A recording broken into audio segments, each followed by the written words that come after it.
Let us consider equivalent fractions. To define this, let us consider that you have a piece of orange, just one orange, and you're sharing it between two people. Now, here we have John's share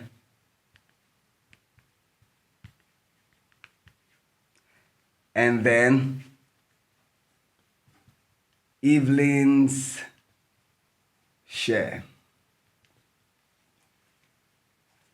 In this kind of a case, we said that you have divided this whole orange into two fractions, that is 1/2 and 1/2. That is, Evelyn gets 1/2 of the orange, just as John gets 1/2 of the orange.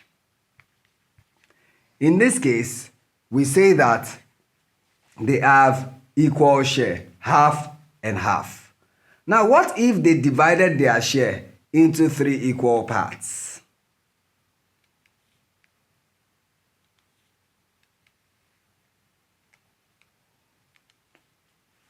You now see that in this same orange, we have how many parts altogether?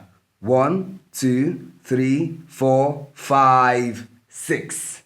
And of all the 6 now, Evelyn gets 3 out of 6, while John gets 3 out of 6. Look at these numbers in this case.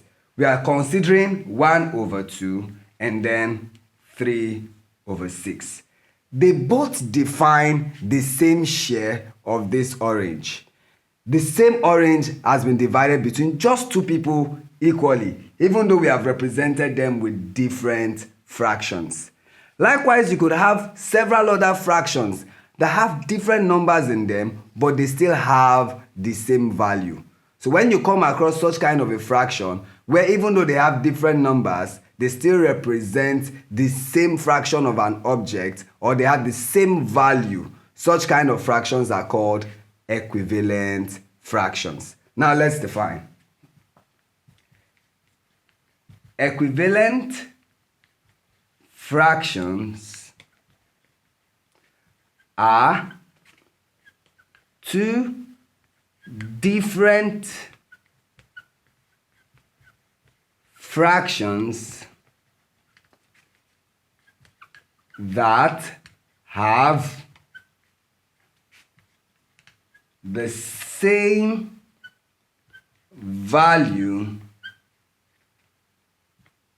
though represented by different numbers. So when you have two fractions such that the value of these two fractions are the same, even though they have different numbers, you are working with equivalent fractions, such as 1/2, 3/6.